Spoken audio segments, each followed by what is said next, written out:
The day I was wheeled into the operating room, my family and my girlfriend were all with my adopted brother, watching his competition. That was the day my surgery went wrong. They removed the tumor from my brain, but the procedure damaged a nerve. I lost the ability to feel normal human emotions. I had a tumor growing in my brain. I originally planned to tell my parents and my girlfriend about it. But my parents were busy buying plane tickets to go overseas with my adopted brother for his painting competition. My girlfriend had been working late constantly. My fingers hovered over the chat window for a long time, but in the end, I deleted the message I'd typed out. I knew that even if I said something, no one would care. After all, in everyone's eyes, my existence wasn't worth a fraction of my adopted brother's. My adopted brother, Julian, was the son of my dad's old army buddy. When he was 6, a car accident took his parents' lives. Julian was pushed around and rejected by his relatives. He ended up on the streets, filthy and alone, until my dad, who was in town to pay his respects, found him. From then on, he became the second son in our family. That year, I was 10 and Julian was 6. My parents told me, "Owen, you're a big boy now. You need to learn how to take care of your little brother." I didn't really know how to take care of a little brother. All I knew was that Julian always seemed weak and fragile. He didn't have to do anything, just stand there, looking at me with his tear-rimmed eyes, and everything that was mine would become his. When I was 10, I lost my bedroom and moved into the guest room. When I was 12, my piano lessons were canceled. The piano was sold, and the empty room became Julian's art studio. After I turned 15, I never wore new clothes again, just rotated between 2 school uniforms. My parents didn't care. They dressed Julian in stylish clothes and bragged to anyone who would listen about how handsome their son was. From that point on, I stopped going home much. The year I was about to graduate from college, Julian went off to a university out of state. For a brief time, my parents remembered me. They called me often, asking about my life and occasionally sending me links to job postings in my city. Putting his friend's orphan through college was my dad's greatest life achievement. He was on top of the world. He said he wanted to come to my city to visit me. He also wanted to vet my girlfriend of 3 years and see if she was the real deal. I had long since stopped expecting anything from them. Still, I booked a hotel and a nice restaurant for their visit. I just didn't expect that Julian, whom I hadn't seen in ages, would be with them. That day, his smile was so innocent, just like when he first came to our house. He smiled at my girlfriend like that all night long. Later, I saw Julian's profile picture pinned to the top of her texts. Before I was wheeled into surgery, I couldn't resist calling my parents. The call lasted only 3 seconds. I heard my parents' rushed voices on the other end. "Owen, we're about to board the plane. Your brother's competition is important. Whatever it is, we'll talk when we get back." They hung up before I could even get a word in. I stared at my phone screen, stunned. Just then, a new post from my girlfriend, Jane, popped up on my feed. She was going off to chase her own adventure. The picture was a plane ticket, and the destination printed on it was the same country where Julian's competition was being held. I stared blankly at the screen until my aunt, who was sitting beside me, couldn't take it anymore and gently took the phone from my hand. "I've already signed the consent form for you, so don't you worry. I'll take responsibility for anything that happens." She lovingly stroked my head and sighed. "Your father has been a fool for years, and you're the one who's suffered for it. Go on, honey. I'll be right here waiting for you when you get back." I was wheeled into the operating room, and the anesthesia slowly took effect. Before I lost consciousness, I couldn't help but wonder, if I died during this surgery, would my parents shed a tear for me? And Jane? I thought, when I get out of here, I have to tell her to her face. I knew she had moved on a long time ago. This time, I was the one who was done with her. My story with Jane wasn't exactly some epic romance. But back in college, it was a relationship all our teachers and classmates admired. It started with a cliché. The popular student body president, handsome and from a good family, helps a girl on the event staff who fainted from low blood sugar after working all day without eating. The second time we met, she had 2 pieces of candy saved in her pocket just for him. From then on, Keeping candy in her pocket for me became Jane's habit. In her eyes, I was so fragile a strong gust of wind could knock me over. She would always look at me with concern and say, "Owen, I've never been so afraid of losing someone." She said I meant more to her than anyone else, that there would always be a special place for me by her side, just like her coat pocket would always have candy ready for me. But the last time, after pulling an all-nighter for 2 back-to-back meetings, I reached into Jane's coat pocket. All I found was a bottle of perfume, Chanel, Julian's favorite brand. I quietly put the perfume back in her pocket, and from then on, I learned to carry my own candy. My life split into 2 different paths when I was 10. From that age on, I tried to get used to living without relying on anyone.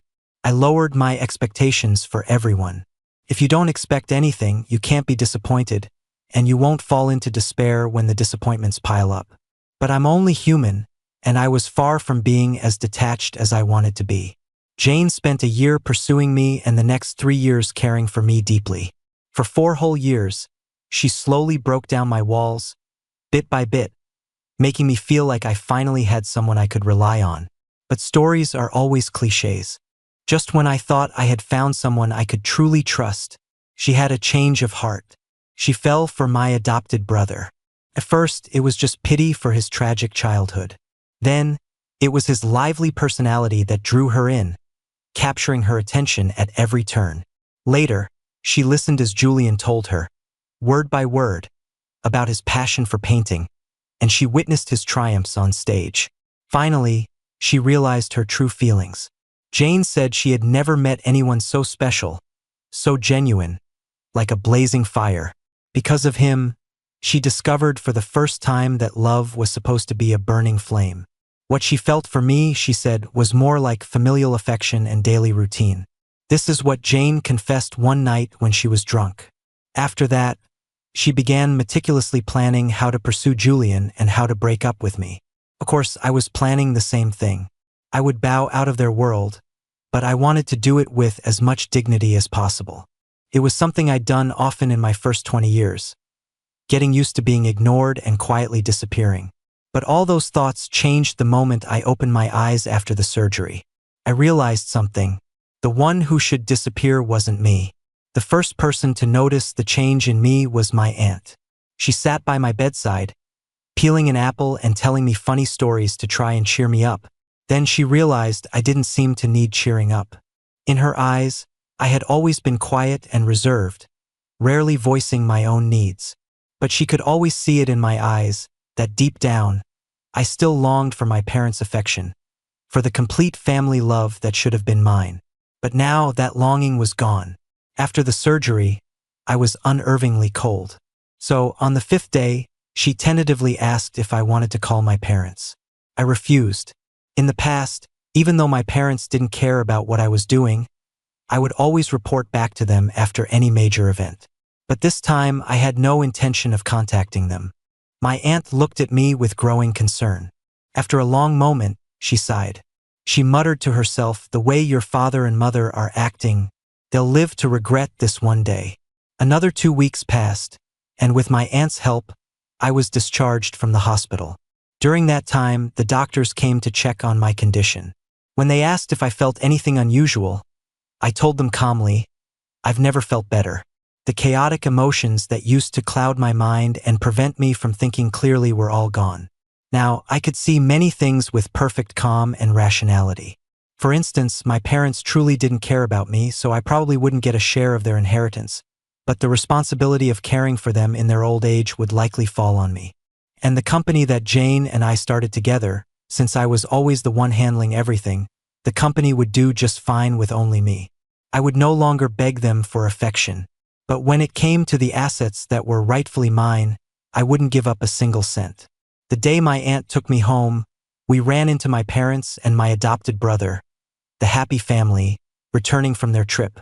My adopted brother had won a major prize in his competition, and to celebrate, they had extended their trip abroad for another 2 weeks. Their social feeds were flooded with vacation photos, but not a single person had bothered to ask what my phone call was about that day. The cheerful family walked in the door and saw me standing in the living room, pale as a ghost. An awkward expression appeared on all four of their faces simultaneously. That's right, four of them. Jane was there too. Owen, I won the grand prize. I invited Jane over to celebrate. You don't mind, do you? Julian was the first to react. He quickly walked over and intimately linked his arm with mine. Jane snapped out of it too. She looked like she wanted to say something, but when her eyes met mine, she couldn't bring herself to tell any more lies in front of me. My parents also looked uncomfortable. They didn't say anything, just looked at me expectantly. It was as if they hoped I would be sensible and just let the whole thing slide. The old me would have. After all, I had always been their most low-maintenance child. But now, under their watchful eyes, I slowly and deliberately removed Julian's hand from my arm. Owen. Julian's eyes instantly turned red, and he looked like he was about to burst into tears. Owen, you're a grown man. Is it really necessary to pick on your little brother? Why are you being so immature? My dad immediately found his angle of attack and started yelling at me. Jane couldn't help but jump in to defend Julian. My mom stayed quiet, just letting them berate me without a word. That is, until my aunt, who had been upstairs packing my things, came down. She took my hand and started leading me toward the door. Only then did my dad and Jane stop talking. Stop. Where do you think you're going? This time it was my mom who spoke, the woman who loved to brag to outsiders about how easy I was to raise, only to turn around and give all the best things to Julian. To my place for some peace and quiet. If this child stays here with you, who knows when you'll bully him to death? My aunt shot back, turning to glare at them with red-rimmed eyes. My mom was taken aback. She didn't argue with my aunt but turned her focus back to me. Owen, you're our son. Are you really going to leave with your aunt? Think about how bad that would look, she said, her brow furrowed slightly. Her tone was full of disapproval and a hint of resentment, as if my decision was causing her a huge inconvenience. She had always been like this, an expert at using a soft touch to make me feel guilty. But now, I no longer felt that familiar pull on my heartstrings. So I told her the simple truth. Yes, my aunt was the one who signed my surgical consent form. From now on, she's the only family I recognize. What kind of nonsense is that? My dad's temper flared instantly. He strode forward to hit me, but Jane stopped him. My aunt seized the opportunity and quickly pulled me away. My mom's voice trailed after us, relentlessly questioning. Surgery? What surgery? Why didn't you tell me? She kept pounding on the car window even after my aunt and I were inside. Seeing this, my aunt rolled down the window and kindly enlightened her. Have you ever heard of brain tumor surgery? A while back, your son had a tumor in his head. He almost missed his window for treatment because he couldn't find a family member to sign the consent form. In the end, he came to me for help, and we caught it before the tumor turned malignant. As she spoke, my mom's face went completely white. Something this serious? Why didn't he tell us? She muttered to herself. My aunt smiled and reminded her, 2 weeks ago, Owen called you guys many times. My mom seemed to remember something. She pulled out her phone in disbelief and frantically started searching through it. It won't do you any good to find the call log, my aunt said. You answered the phone, but who among you had the patience to listen to what Owen had to say?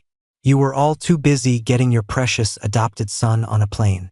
With that, my aunt ignored her, stepped on the gas, and we sped away. That night, my mom tried to contact me but found that I had blocked all of her accounts. My dad, Julian, and Jane were blocked too. Unable to reach me and still smarting from the humiliation, my parents couldn't bring themselves to contact my aunt and uncle. Instead, they went around to all our relatives, complaining about how petty and ungrateful I was. They said I was jealous of my brother's award-winning talent, that I didn't bother to tell my family I was sick, and that I'd embarrassed them by running to my aunt. When my aunt first saw what they were saying, she was so angry she had to laugh. She told me to ignore the group chat messages, then turned around and posted my medical records and the photos she'd taken of me in the hospital. She specifically tagged my parents in the family group chat. My aunt asked them how their consciences could be so corrupt. Their own son was seriously ill in the hospital, his life hanging by a thread multiple times because they delayed his surgery. Yet to this day, they hadn't offered a single word of concern. Instead, they downplayed a malignant brain tumor as a little thing and immediately started slandering their son, who was still in recovery. Their lies exposed, my parents flew into a rage in the family chat, sending a volley of long, angry voice messages back at my aunt. My aunt, however, didn't engage. She simply left the group. She told me, "Honey, what your father and mother did was wrong. I know you've done nothing wrong. If you feel sad, just cry it out. Don't bottle it up and hurt yourself." In response, I just looked at her calmly. I told her I wasn't sad at all. In fact, I hadn't felt a single ripple of emotion through the whole ordeal. Seeing my parents again, I no longer cared whether they were concerned about me or not. All I could think about was how to sever ties with them. It was better than being tangled up in this mess, only to be dragged down by them later and have my life turn into a total disaster. Under the moonlight, I saw the astonishment in my aunt's eyes. Those kind eyes were wide open, and within moments, they filled with pain. I knew something was wrong with me. I could clearly recognize others' emotions, but I couldn't feel any of my own. It was probably a side effect of the surgery, but I didn't hate it. In fact, I thought it was better this way. I still had my ability to tell right from wrong. I just saw things more objectively and rationally now. For example, I knew with certainty that my aunt genuinely cared for me. Even if I couldn't feel the emotion called gratitude, I knew I should honor and care for her for the rest of my life. As for my parents, they may have noticed the change in me, but they were still dreaming that I would come crawling back, ready to be manipulated again. But they didn't know that was never going to happen again. Another 2 weeks passed. My parents constantly bragged on their social media about how well they treated Julian, and they had people relay the messages to me. They wanted me to feel regret. They wanted me to know that if I were smart enough, if I knew how to back down and suck up to them like Julian did, then they could treat me that well too. Never mind that for the past 20-odd years, that's exactly what I had been doing. Finally, when I showed no reaction, they started to panic. One day, outside my office, I saw my parents and Julian, the perfect family of 3. Standing with them was Jane, who had also been missing for 2 weeks. When Jane saw me, she instinctively opened her mouth to say hello, but in the end, nothing came out. She just looked away guiltily. Seeing this, Julian's expression soured. Unlike the glamorous young man in my parents' social media posts, Julian looked haggard, his eyes red and swollen as if he'd just been crying. But the moment he saw me, his eyes lit up. They were clearly up to no good, but I had no interest in watching their performance. I was about to ignore them and walk inside when my dad grabbed my wrist. He said, "Owen, Julian is suffering from severe depression because he feels so guilty about what happened with you. The doctor says he needs his partner by his side. We've already spoken to Jane, and we know you'll do the right thing for your brother. Won't you?" When I didn't answer, he added, "Julian is becoming quite a name in the art world now. We've invested so much money to build his career over the years. As his older brother, you can't just stand by and watch it all go down the drain." His sharp voice was giving me a headache. I silently pulled my hand away and looked at the 4 of them, each with their own ulterior motives. Now that the filter of so-called family affection was gone, I could see their hidden intentions as clear as day. Even if Jane wanted to be with Julian, there were plenty of decent ways to handle it. Not like this, making a huge scene at my office to force my hand. Ultimately, they were just testing my limits, trying to see if I was still the same obedient son who would endlessly sacrifice his own interests to please them. "Fine," I said after a moment of thought. But before any of them could show a hint of relief, I turned to Jane. 3 years of college plus 3 years building this company. That's 6 years of my life.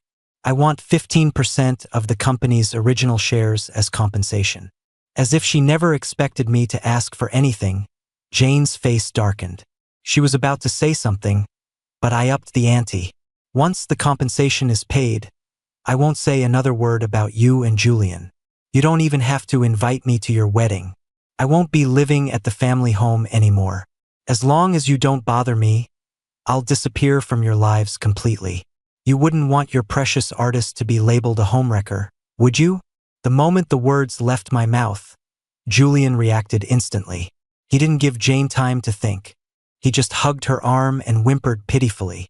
Jane had always prided herself on being above material things, seeing money as trivial. Now, blinded by love, she actually agreed. Jane and I founded the company together. I held 26%, and she held 35%. Over the years, I had bought back another 10% of the shares. If Jane transferred hers to me, I would become the largest shareholder in the company, and Jane would inevitably be sidelined. To prevent her from changing her mind once she came to her senses, I immediately took out my phone and had my secretary prepare the documents. I also called a notary. The moment the shares were in my name, I wished Julian and Jane a long and happy life together with the utmost sincerity. I even walked them to the company entrance. Julian looked at me with the triumphant expression of a winner. "Owen, you've got your money. You can't bother Jane anymore. Okay?" I smiled and called over a nearby security guard, ready to have them escorted out. My mother came around from behind him, her eyes fixed on me. "What do you mean you're never coming home again?" she asked. When I didn't respond, she clutched her chest and started accusing me. "You ungrateful child. Are you trying to kill me?"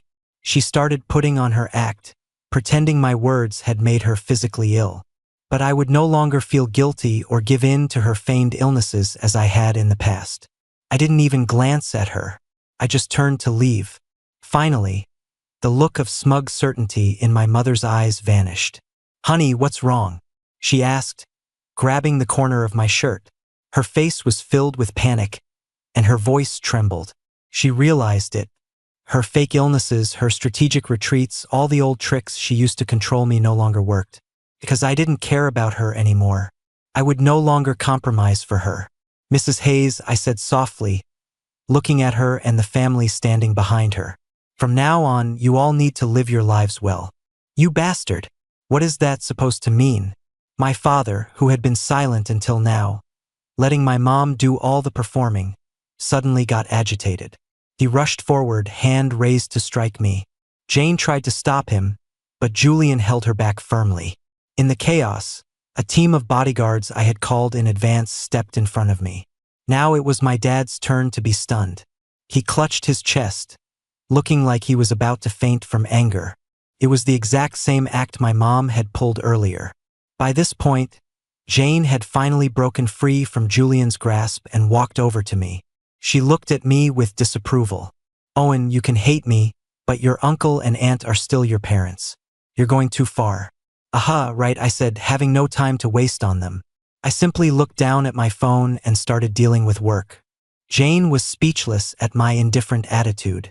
She was about to say more, but I looked up at her, my expression completely serious. "Jane, there's nothing left for us to talk about. Your money is enough. I really don't want to have any more contact with you as a person." When she saw the cold, calm look on my face, a flicker of panic finally appeared in her expression. "By the way, given your unannounced 2-week absence, we can no longer trust you. The company has officially decided to remove you from your position as CEO. I hope you can maintain some professional courtesy and not make a scene. It would be best if you just disappeared." With that, I held up my phone and, right in front of her, blocked her on the company's Slack channel too. Ignoring Jane's ugly expression, I turned and walked away. As expected, I took over Jane's former position. I then worked with the other shareholders to apply pressure until, finally, Jane was forced to sell off her remaining shares. It seems that relationships really can get in the way of business. After getting rid of Jane, the company began to thrive. As for Jane, while I was raking in profits, she was still lost in her role as a lovesick heroine, fully dedicated to her romance with her ex-fiancé's brother. Even then, they still thought they were the winners. Julian became incredibly ostentatious, constantly taking Jane and my parents to check in at various places on social media, showing off their perfect family and love life. Of course, Jane footed the bill for everything. My parents' finances had been tight since they retired. Over the years, all their savings had been poured into paving the way for Julian's art career. They had relied on me to maintain their facade of prosperity, and now the whole family had seamlessly latched onto Jane as their new cash cow. The relatives who used to interact with them didn't know the real story and showered them with praise for finding such a great catch. Just as they were all eagerly spreading the word about how happy their little family of 4 was, I bought my aunt a new house. I moved her out of her old, run-down apartment complex and into a detached house downtown. My aunt never married and had no children. She had always treated me like her own son. At first, she refused to let me put her name on the deed, until I told her that if the house was in her name, it would be safe from any blood-sucking schemers. I tried to recall how I used to act cute with her as a child, mimicking an affectionate expression as I leaned on her shoulder. "From now on, I'll live with you, Auntie. You won't get tired of me, will you?" I said. My aunt's eyes immediately reddened. She patted my back and whispered softly, "Never, never. As long as I'm here, Owen will always have a home." When my parents heard I'd bought my aunt a house, they were furious. They showed up outside our gated community that very night. But security was tight. Since they weren't on the list, they weren't even allowed to wait at the gate for more than 3 minutes. My dad called my aunt's phone and unleashed a torrent of abuse. In his mouth, my aunt became a malicious schemer who was driving a wedge between father and son. My aunt listened calmly, then asked, "Brother, with all the things you've done to Owen, do you really need me to drive a wedge?" My dad's voice faltered. Before he could argue, my aunt continued, "You say Owen is your son. So why is there no bedroom for him in your house? No set of dishes for him? He's not even in the family photos. You claim he's your son, but where exactly does he fit in?" I remembered one bitter winter when I had no winter clothes. I had to layer all my fall and spring school uniforms and was shivering in the snowstorm. But when I got home, the house was empty. My parents had taken Julian to the movies. There were no leftovers for me in the kitchen, and I had no money in my pocket. Before I passed out, I used my last bit of strength to walk to the entrance of my aunt's apartment complex. My aunt lived 5 long blocks away from my house. It felt like the longest journey of my life. If I had collapsed anywhere in that storm, I would have never reached my safe harbor. Luckily, I made it. At the gate, I saw my aunt coming down to throw out the trash, holding an umbrella. I saw the shock and worry on her face as she rushed over and hugged my freezing, numb body. From that day on, I had a home again. My room was at my aunt's house, my dishes were at her table. She even bought back the very same piano that had been sold, placing it quietly in her living room. I had long forgotten how to play, but that day, I made a silent vow. As long as I was here, I would be my aunt's greatest support in her later years. So now, when my dad on the phone was stumped by my aunt's questions and started spewing curses, I calmly took the phone and spoke. "Forget about the new house. Say one more word, and you won't even have a roof over your heads now." I'd almost forgotten. It wasn't just the house, their living expenses had also been coming from my bank account. Their meager pensions and savings had been completely depleted years ago, spent on flying Julian around the world for competitions and hiring famous art tutors for him. And yet, they still treated me like dirt, looking down on me in every way. The voice on the other end of the line was silent for 2 seconds, followed by my dad's thunderous roar, "Owen, have you lost your mind? You fucking dare." The louder he yelled, the more insecure he was. "I've already died once on an operating table. There's nothing I don't dare to do now, Mr. Hayes," I stated calmly. My dad took this as me complaining about their behavior. He switched to a softer approach, trying his usual tactic of stick and carrot. He said, "In the end, you're just upset that we care so much about your brother. Why don't you think about how pitiful your brother is? It seems you really think your current place is too spacious." I hung up and immediately contacted a real estate agent. While I was preparing to sell the house, my dad and his family didn't give up. To force me to show myself, they started stalking me and causing scenes wherever I went. I ignored them for 3 days, had someone record everything to gather enough evidence, and then I called the police. Soon, they were detained for 15 days for disturbing the peace. My parents had always thought of themselves as respectable people. They never imagined they'd be sent to a police station by their own son in their old age. They cursed me out in front of the police, loudly recounting my supposed lack of filial piety. It was noisy. I put in my earplugs and told the mediating officer that I would absolutely not agree to a reconciliation. As he was being led away, the father who had always been a figure of authority in my memory looked at me with a hint of fear. Realizing that I might actually cut them off for good, his tone softened. He called my name, Owen, Owen, over and over, a term of endearment I hadn't dared to hope for since I was 10. But I was devoid of emotion now. I wouldn't feel sorry for him. Unfortunately, Julian managed to get away. The moment my parents were taken away, he and Jane skipped town for a vacation. To protect the reputation of the rising art star they had so carefully cultivated. My parents insisted that they had orchestrated everything themselves and that Julian had absolutely nothing to do with it. I pictured Julian's smug, trouble-making face and figured I'd get my chance with him sooner or later. So, I used this time to sell the old house at a low price to a tough-looking guy with full sleeves who looked like he had connections. And so, before my parents were even released, Julian returned from his trip to stand in front of his former home, unable to get in. Apparently, Julian didn't believe the house was gone and banged on the door for a long time, demanding an explanation. When the door opened and he saw the new owner, a man standing 6'3", he was too scared to say another word. In the end, Jane had to pick him up and take him to her place. A couple of days later, my parents were released. When they heard I had sold the house, they cursed up a storm again. But no one dared to come and bother me. Survival was now their main concern. So, very quickly, my parents packed their bags and moved into Jane's house in the middle of the night. First, Jane was very welcoming. But my parents had gotten used to bossing me around for years. Having lost their favorite punching bag, it wasn't long before they started showing their nasty tempers to Jane. Jane wasn't someone who had ever been pushed around. Soon, they had their first major fight. Not long after, my parents moved out of Jane's house. She rented a separate apartment for them, halfway across the city. My parents complained endlessly to Julian about it. They said that when Jane was with me, she was never this disrespectful to them. Why couldn't Julian say something to her? But Julian himself was relying on Jane's money for his art career. How could he possibly stand up to her? Over time, to maintain his relationship with Jane, Julian started to distance himself from my parents. One day, Julian was visiting my parents and heard them complaining about Jane again. They also reminisced about how easy life was when I was taking care of them. It was their classic move. Build one person up to tear another down. In the end, it was all for their own benefit.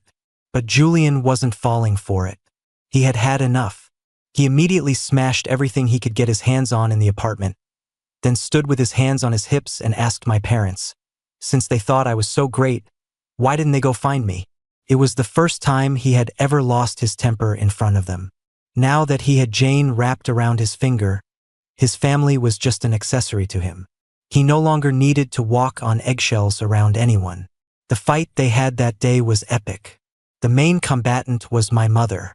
She was wailing at the door of the rental, pulling Julian's hair, one moment calling him an ungrateful brat who had betrayed all her years of guidance and investment. The next moment, she was cursing me for being cruel, saying that things had been this way for years, so what if they missed one surgery? Why did I have to make such a big deal out of it? My dad, feeling embarrassed, just smoked silently inside the house. Julian fought back, trading insults with my mom, calling her a blood-sucking, insatiable vampire. The whole thing ended only when the entire floor of neighbors came out to watch the spectacle. The incident became notorious. All the relatives who used to flatter them scattered and cut off contact. One relative told me about my parents' situation, sighing as she spoke. Back then, your parents loved to hear people praise them for being such good guardians. They'd say how they raised Julian, an army buddy's son, like a prince, all because they were so kind-hearted. Who would have thought they were raising an ungrateful traitor? As she spoke, she kept glancing at me, a fawning smile on her face. Owen, I have to say, your aunt has a good eye. She picked a real gem in you. Now all she has to do is enjoy her golden years. My aunt, however, was not impressed. She unceremoniously kicked the woman out. The moment the door closed, she was still fuming. When you were little, she was always making fun of you, calling you a wild child. Now that her son is graduating and needs a job, she's suddenly singing your praises. These people always kissing up and kicking down. Ah, give me a break. I didn't feel much about it. I had met too many people like that in the first half of my life. But under the warm yellow light, watching my aunt worry about me, a sudden, subtle warmth bloomed in my chest, fleeting as it was. It was only then that I vaguely realized that my aunt's dark hair was now streaked with silver. I walked over and took her hand, telling her not to be angry, that I would take her out for a big meal. Auntie, I said, she was wrong. It's not that you had a good eye and picked me. It's that I was lucky enough to meet you, to have met someone in this mundane world who would shelter me from the wind and rain without any complaint. Under the light, my aunt's eyes gradually reddened. She couldn't help but turn away to wipe her eyes. After a while, she turned back to me with a smile. What silly things are you saying? She said. I'm your aunt, your blood relative. It's only natural that I love you. I worked harder than ever, because I saw things with such rationality and objectivity. The company's profits multiplied. My net worth soared along with it. The next time I saw Jane was at a business gala hosted by a partner. Jane was wearing a meticulously tailored suit, her hair perfectly styled. But even that couldn't hide the weariness on her once vibrant face.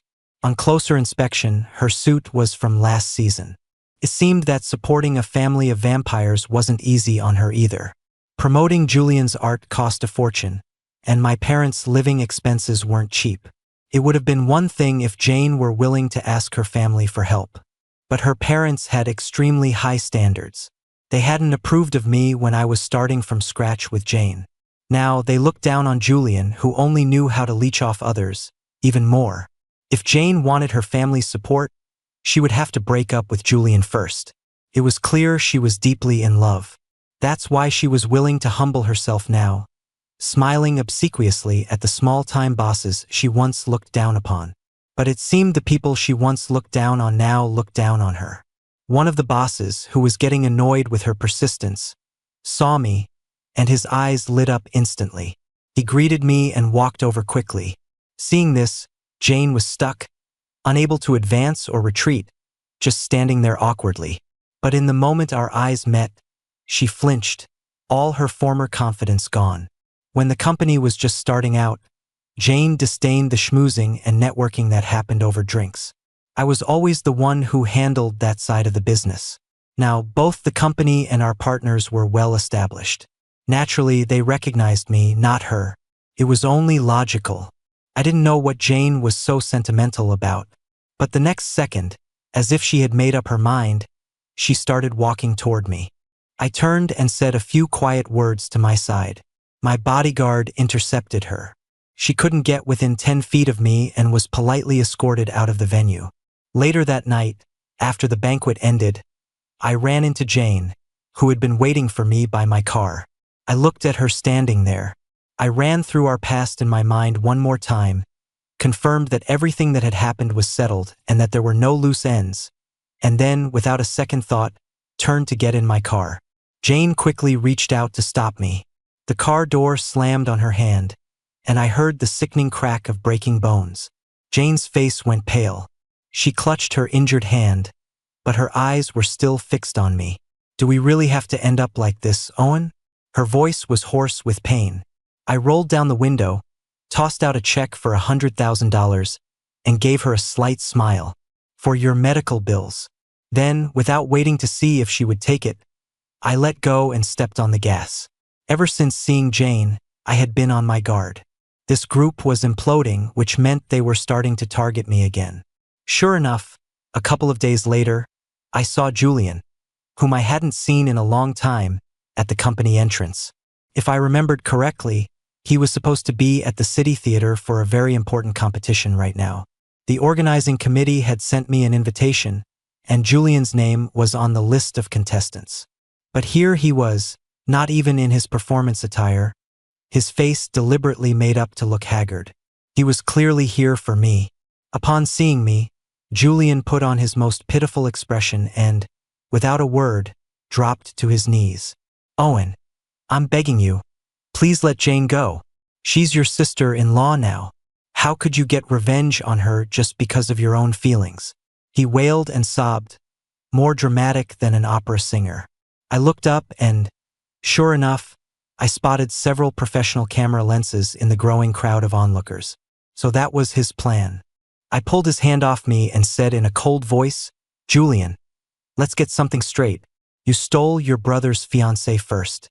Then you couldn't control her and let her stalk and harass me. I acted in self-defense and paid her medical bills. What more do you want?" My voice was just loud enough for the onlookers to hear clearly. Julian's face went white, and his eyes filled with hatred. The whispers from the crowd grew louder. I knew he had another trick up his sleeve. And just as I expected, after another round of loud crying from Julian, two familiar figures appeared before me. If I could still feel emotions, I would probably be laughing out loud right now. I had to admit their bond was truly strong. After the last disastrous confrontation, they had somehow managed to make up with Julian. Unfortunately, I no longer had feelings. So, before my parents could speak, their eyes darting around nervously, I held up a hand to stop them.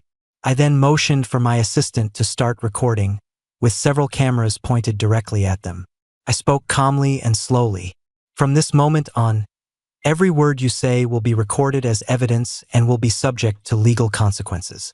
If even half a sentence constitutes slander, I will file a lawsuit and pursue it to the fullest extent." Hearing this, my dad's face turned ashen. My mom's lips trembled. She tried to speak several times but couldn't get the words out. I had no patience to wait for her to compose herself. I turned to leave, which finally spurred her into action. She rushed forward, grabbed my leg, and burst into tears. "My son, what's happened to you?" "It's me, Mom. You never used to treat me like this," she cried. She sobbed about how hard it had been to raise me all these years. She said the pressure of adopting her husband's army buddy's son was immense, that their lives had been very difficult. She said I used to be such an understanding son, always considerate of their feelings. How could one missed surgery change me so much? "Owen, Mom is so sorry. The days you wouldn't talk to me, I was miserable every single day." The face that had always looked down on me with superiority was now wrinkled and frail. She looked up at me, her tears seeming more genuine this time. When I remained unmoved, she tightened her grip on my leg. "Are you really going to treat your mother like this? Don't you want me anymore?"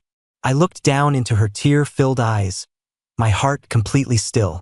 As I was calculating how to respond without causing too much damage to the company's image, a pair of strong hands suddenly pulled her off my leg. I looked up to see my aunt, her eyes red with fury. "Get out," she yelled, pointing at my parents and Julian like a lioness protecting her cub. "I have proof of everything you've done," she said. "Don't force me to make it all public." She continued, "Owen has suffered so much to get where he is today. Now that his life is finally getting better, you show up to torment him again. Are you even his parents? That's enough. This is our family business. It's not your place to interfere," my dad shouted from a short distance away. At this, my aunt gave a grim smile and, pointing at the silent Julian, addressed the crowd. "Everyone, this is my brother's adopted son. The man for whom my brother abandoned his own flesh and blood." Julian flinched as he was called out. He seemed to realize what was happening and lunged at my aunt, trying to stop her from speaking, but it was too late. My aunt turned back to my mother, who was still on the ground, and shouted, "My brother doesn't have a deceased army buddy. The boy he adopted is the son he had with his first love after he was already married." The words hit like a bolt of lightning, jolting my mother, who had been staring blankly, back to her feet. She looked at my dad with a mixture of shock and fury, but she was still uncertain. It wasn't until Julian, unable to take the pressure, turned and tried to disappear into the crowd that my mom was snapped back to reality. She rushed over, grabbed him, and studied his face carefully for a moment. Then, she slapped him hard across the face. Julian cried out in pain. It was a heavy blow. Since coming to our family at the age of 6, Julian had been treated like a precious jewel by my parents. He had never been treated like this before. His usually innocent eyes filled with tears. but his tears only seemed to provoke my mother further. "You bastard! You bastard! I treated you like my own son, and this is how you repay me." My mother grabbed anything she could find and used it as a weapon, striking Julian again and again. He dodged clumsily while looking to my dad for help. The crowd was just watching the show. No one had expected that the family who came to confront me would end up imploding on themselves. The paparazzi Julian had hired had long since been escorted away by my private security. As my aunt was leading me away, the scene had escalated to my dad taking a slap for Julian, then pinning my mom to the ground and hitting her. Seeing things get out of control, security guards rushed in to clear the area again. Their family ended up at the police station once more. Only this time, I brought the paparazzi he had hired and the pre-written news articles they were going to use to slander me. Inciting a disturbance and spreading rumors, Julian couldn't escape the charges. In the end, it was Jane, one hand still bandaged, who rushed over from her home to bail them out.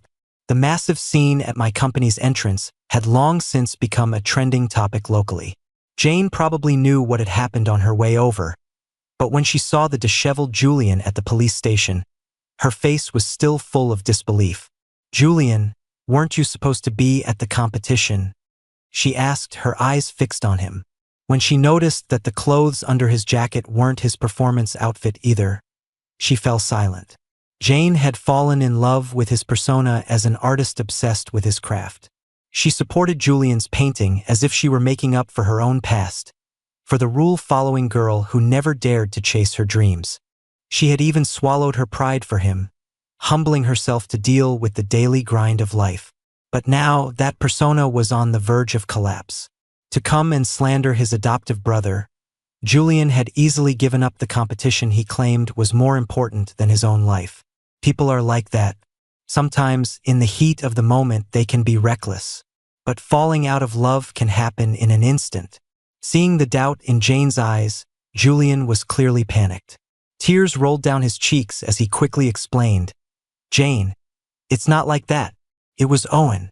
He had people sabotage me at the competition. I had no choice but to do this. I was just trying to get him to leave me alone."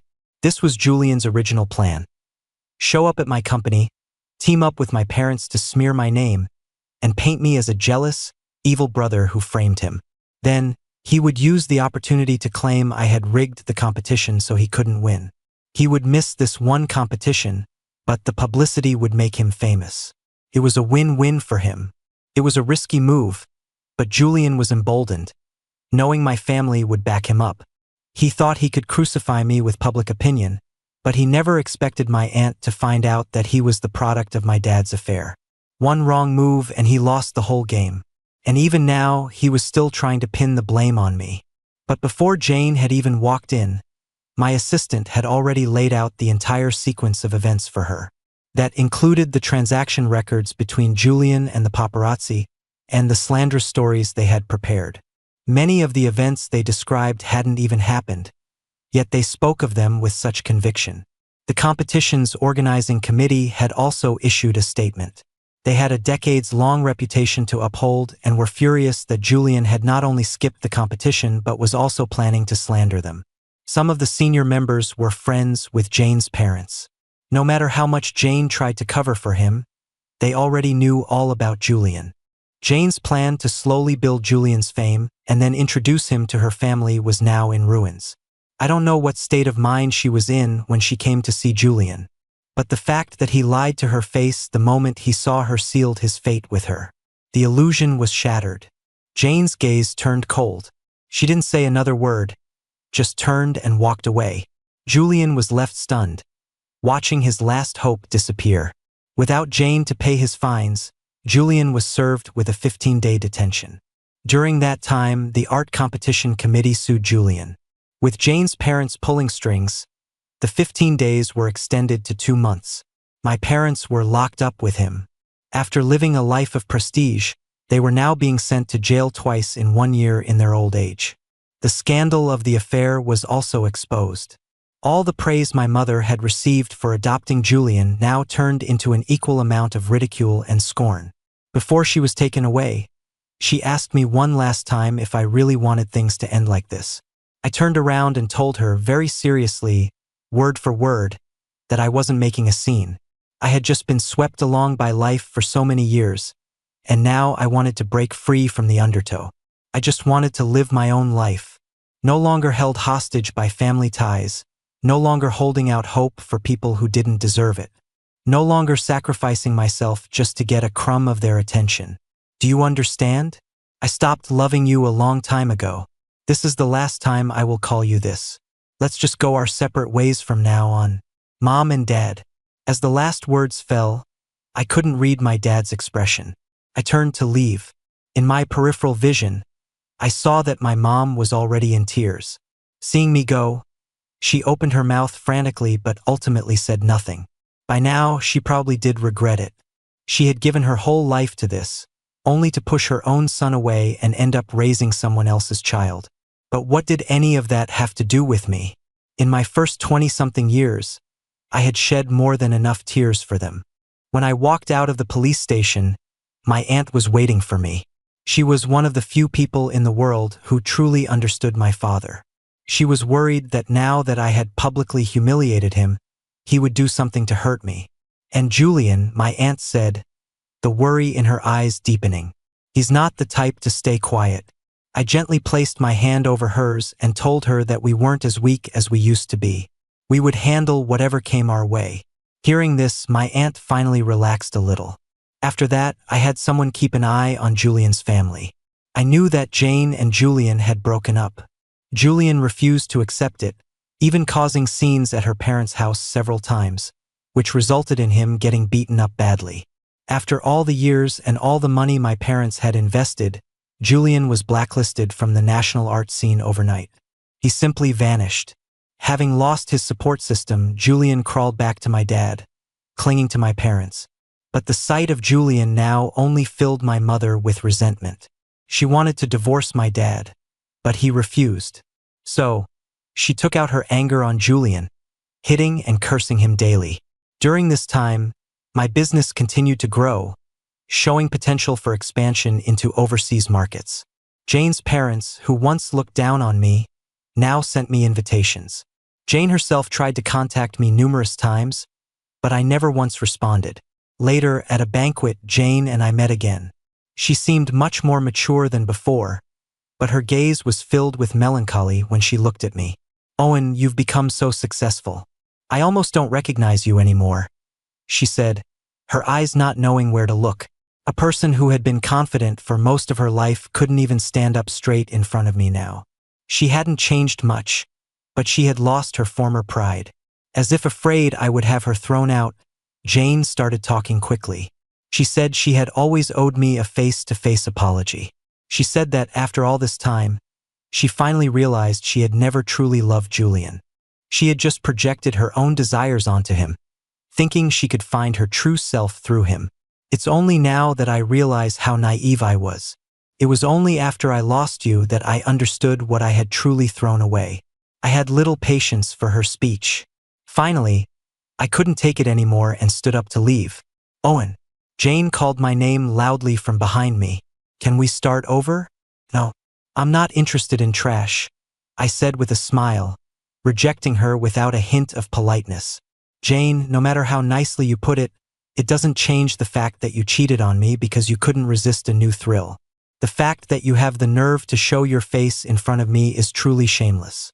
Once the filter I had for Jane was gone, I realized that the person I had once worshipped was nothing special. Besides, I had long since surpassed the position she once held. From now on, I would be the one to light up my own life. Perhaps the shock of my rejection was too much. Not long after, I heard that Jane and Julian had gotten back together. It's true what they say, once a cheater, always a cheater. Only this time, Julian no longer enjoyed the pampered treatment he once had. Jane showed him her cruel side without mercy. She frequently beat him. Not only that, but she also verbally degraded him, calling him the most despicable man on earth. She looked down on him, yet she sought to find her dignity and satisfaction through him. While they were entangled in their toxic relationship, my parents surprisingly reconciled. I heard my mom was pregnant again. Having a child late in life made her completely abandon the idea of divorce, and she even accepted Julian back into her life. On a stormy, rain-lashed night, an urgent call from an unknown number came to my phone. When I answered, it was my dad's panicked voice. "Owen, your mother fell at home. She's bleeding a lot. We don't know what to do. I'm begging you, please come see her. She raised you for over 20 years. After hanging up, I calmly dialed 911 and called an ambulance for them. My aunt looked at me worriedly from the side, getting up several times to ask if I wanted her to go with me. "There's no need. I'm not a doctor. I wouldn't be any help," I said calmly. My aunt looked at me for a long time before finally agreeing in a low voice, "You're right, you're right. The weather's bad. It would be dangerous to go out." Hearing her words, a flicker of confusion crossed my mind. Later that night, after finishing up some work, I was getting ready for bed when my phone vibrated. I answered it to a burst of static. I hung up without a second thought. It was only after I closed the call screen that I saw the same number had sent me several text messages. The latest one was brief. "I'm sorry. Person like me doesn't deserve to be your mother. You and your aunt live well. Owen, mom is going to atone for her sins." Scrolling up, there were only 3 words: "Don't come." My heart suddenly skipped a beat. A long-forgotten sense of alarm filled my chest. I pushed back my chair, stood up, and started for the door. But when my eyes fell on the violent storm raging outside, my steps slowed. Finally, I took out my phone and dialed the police precinct for my parents' district. The first call I received the next morning was from the police. They told me that there had been a fire at my parents' old apartment complex the previous night. Julian, my parents, and Jane were all found dead in the apartment. After an investigation, they suspected arson. The medical examiner had found excessive amounts of sleeping pills in all 4 of the victims' bodies. For a moment, I didn't know what to feel. The emotional stir from last night's text message was gone in a flash, and my mind returned to a state of complete calm. My aunt, however, had red eyes when she looked at me. She hugged me tightly and comforted me softly, telling me that I still had her as my family. I lowered my gaze and said nothing. A long time later, when the police investigation concluded, I finally learned what had really happened that night. It turned out my mother wasn't pregnant at all. She wanted to divorce my dad, but he felt it would be a humiliation and tied her up at home. Julian was not doing well at that time. Thanks to Jane's parents, his reputation was ruined at his university, and he was blacklisted in the art world. He was a shut-in, taking out his frustrations on my mother. Of course, the person he hated most was me. He blamed me for his current situation. Plus, Jane was constantly playing games with him, often using me to belittle him. So Julian and my dad came up with a vicious plan. They wanted to use my mom to lure me over, then stage an accident to kill me and divide up my assets. My mother found out about the plan, and she offered to help them. In my dad's eyes, my mother hated me as much as he did, so he didn't suspect her. So on that rainy night, my mother added sleeping pills to my dad's and Julian's food. She also called Jane over. Although Jane looked down on Julian, she still respected my mother. When she arrived, she was drugged as well. My mother laid the 3 of them out neatly together, then turned on the gas stove. In addition, we obtained Ms. Hayes' suicide note from one of your relatives, the officer said. He handed me a letter. I opened it. The paper was stained with tears. "Owen, if we are fated to meet in the next life, I promise I will be a good mother. In this life, I will go and atone for my sins." I thought, if there really is a next life, it would be better if we didn't get entangled again. After that, my aunt and I lived a good life. In the winter, I would make dumplings at her house, which she had decorated in warm, cozy colors. The first snowflake fell just as she called me over to eat. When I turned my head, I saw my aunt's kind profile, and a familiar warmth began to thaw the ice around my heart. And so, I gave my aunt the first genuinely grateful smile I had shown in a very long time. Seeing this, my aunt froze in place, holding the plate. Gradually, her eyes reddened as well. We looked at each other and smiled. Finally, after weathering 1,000 storms, the road ahead was clear, filled with the warmth of spring.